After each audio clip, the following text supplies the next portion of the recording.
since 1966. This is NBC4's News Conference with Conan Nolan, Southern California's longest-running public affairs program.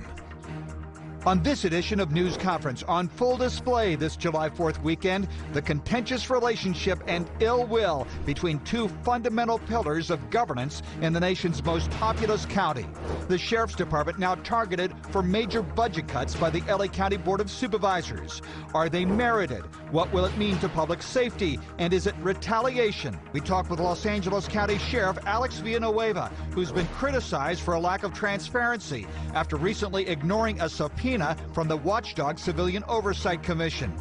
There's a new arm of government in the city of Los Angeles, this one designed to protect the civil rights of its residents. What's its purpose and why is it needed? We talk with Capri Maddox, formerly of the LA City Attorney's Office and now the new director of the Los Angeles Department of Civil and Human Rights. And political experts Jessica Levinson and Dan Schnur weigh in on the politics of police reform, the pandemic, and the 2020 presidential election, now just 4 months away.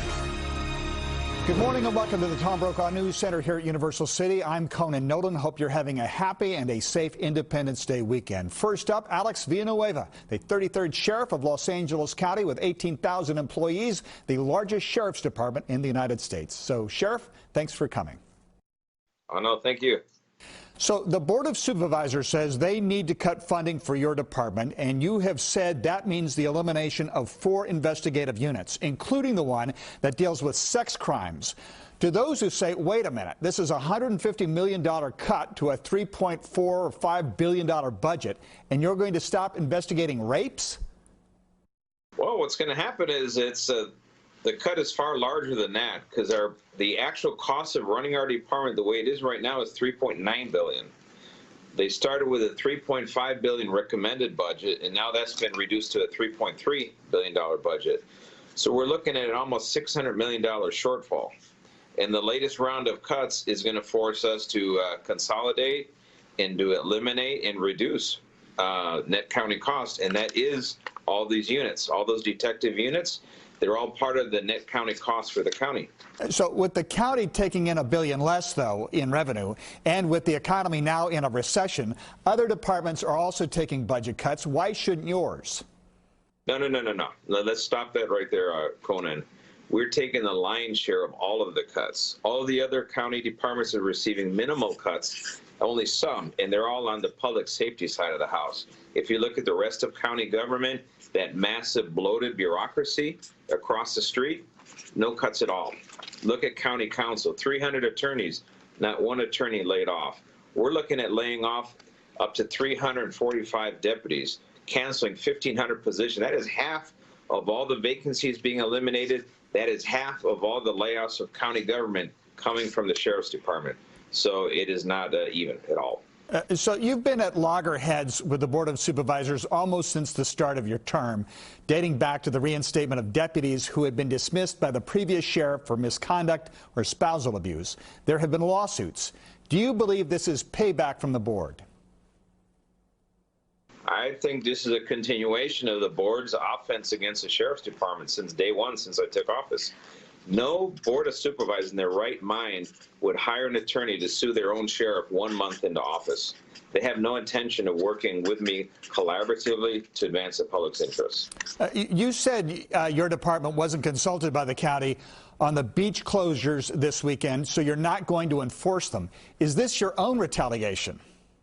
Not at all. What we're doing is we're going to do the obvious things. We're going to close the parking lots. We're going to enforce traffic enforcement on PCH and keep all the crowds out of the residential neighborhoods. And we'll be on the beach present. We're going to look for voluntary compliance as we've been doing from day one. But however, because they're not incorporating law enforcement in the planning making, the decision making process, they can't complain about the results, about what the crowd does, the public. This is emergency management 101, which they're failing at. So, Sheriff, it's clear we're in an era of greater oversight of law enforcement. Voters gave the Sheriff Civilian Oversight Commission subpoena power. The commission has issued 2 subpoenas, one of them for you specifically to show up to discuss the COVID-19 pandemic and the jail. But you didn't show up. How is that transparent? And are you stonewalling them? I'd say absolutely not.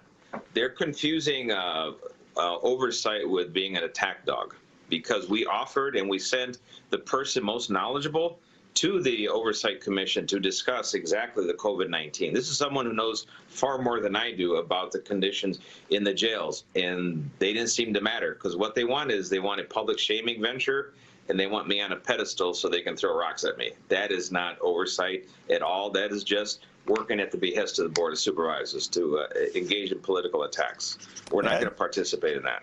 The ACLU of Southern California has said your department is the only one of 400 in the state that flat out denies requests for records that are authorized under state law, that's SB 1421, relating to unlawful use of force, sexual misconduct, or dishonesty by deputies. And that is evidence you are not being transparent in how you run your department. Absolutely not. What we do is we don't have the physical capacity to just turn over all the records to people who want them. We have to go through the legal process. We have to do redactions. We need the assistance of county counsel.